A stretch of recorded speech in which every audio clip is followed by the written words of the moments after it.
So we get to San Antonio again. My body, it was bad. I mean, my body does the same thing it did at Scott.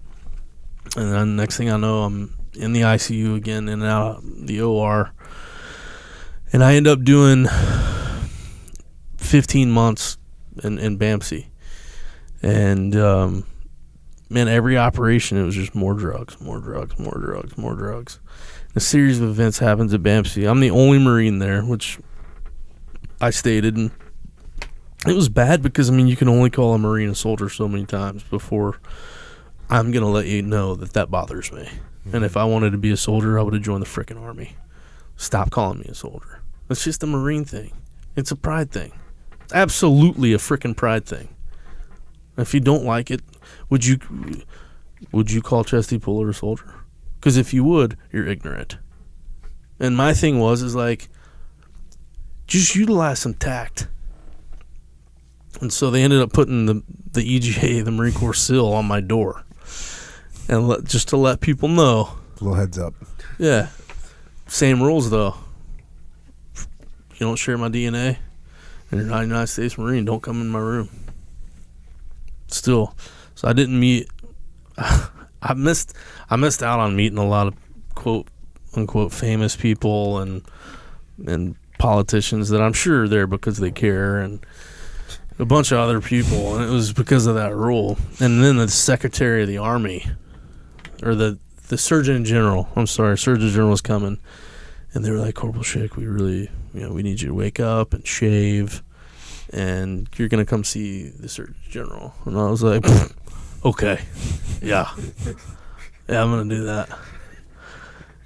Obviously, I didn't. And so I have people coming up to my room, and they're like, Corporal Schick, the Surgeon General is downstairs. You were supposed to be in your electric wheelchair down there meeting him. And I'm like, what part of my face says I give a shit that they're here? I don't even know if it's a man or a woman, and I don't care. If they want to see me, you know where my room is. Do I go to his or her office and say, hey, I'm going to need you downstairs because I'm coming? No, I don't. They're a person just like me. Except something tells me their pain level is probably not where mine is right now. And no, I'm not going to shave either. So you can just eat a whole bag of dicks because I don't care. And so it was, again, great patient. Really, really good patient. So the drugs at this point that they're putting you on, massive. All kind of painkillers. Massive. And is there any point where you start realizing like, oh, I'm not going to be okay without these things. I want them all the time. Not once. So no, at this point, no. So you're just thinking that's just the way it is. Yeah. Hey, look, I'm badly wounded. I need painkillers. Part of the game. Yeah. Right. Part of the game. And so at this point, this is probably operation like 35, 36, and it's so bad that they have me. Now I'm having to recover in the ICU after every operation because they're having to monitor my breathing and my heart rate because I'm on so many drugs. And so at this point, they've given me what they feel like, okay, we cannot just give them more of any, we can't give them more Dilaudid, Demerol, or fentanyl, or et cetera, et cetera. And so they give me, this was the first time that I had experienced, after one of these operations, ketamine. And I was it's just bad because the guy comes in to start administering the ketamine. And I'll never forget this. And he starts to administer it through one of my IV that comes into my PICC line. And he says, hey, you feel it yet? I'm like, nope. Just keep pushing. Feel it yet? Nope. I started to feel it the second time he asked. But I was like, nope. It's like, oh, all right. Feel it yet? Nope. Nothing. At this time, I definitely feel it. But I'm lying because, again, if one pill's good, I bet you 10's awesome. My mindset, right? And so the fourth time he asked me, I'm like, oh, yeah, all right, I feel it. And he was like, okay, because I don't think I've ever given anyone that much. But they say your tolerance is really, really high, so, it is what it is. Well, I mean, the door didn't even shut all the way, and I started hallucinating my balls off. I am on so much ketamine. And on the street, apparently the street terminology for Special K. and I didn't even know like that was a thing, and it was it was gnarly.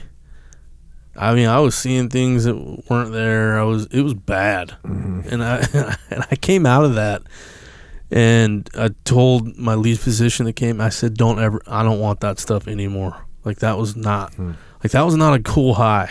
Like it was bad. I don't like it. And they're like, well, we're gonna have to put you back in the ICU. I was like, I do not care. I'll live in the ICU. It's not like I'm in the Ritz, okay? If I'm in the ICU or I'm in this room with 4 other dudes, like it doesn't matter. Whatever, right? And obviously I develop a bit of a reputation at Bamsey, and I'm attached to 4th Recon that was there at the time, and it's right by Bamsey. And there was one Marine there that the day I got there, he was right there. He was a staff sergeant at the time, and he told me when I got there, he's like, hey, brother, I'm going to come see you every day. I'm in this with you. Well, so did I don't remember if he was the first sergeant major at the time, said the same thing. Well, there was a lot of cameras there from CNN and Fox and crap because I'm the only Marine in our facility. It's got some attention. And so that guy says the same thing.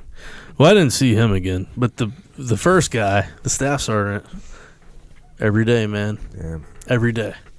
And he started messing, like he would walk in and like tickle where my right foot should be. And it would tickle. It was crazy because it would tickle, and I'd be like, Vic, come on, bro. And he would just laugh and laugh. He thought it was the best thing ever.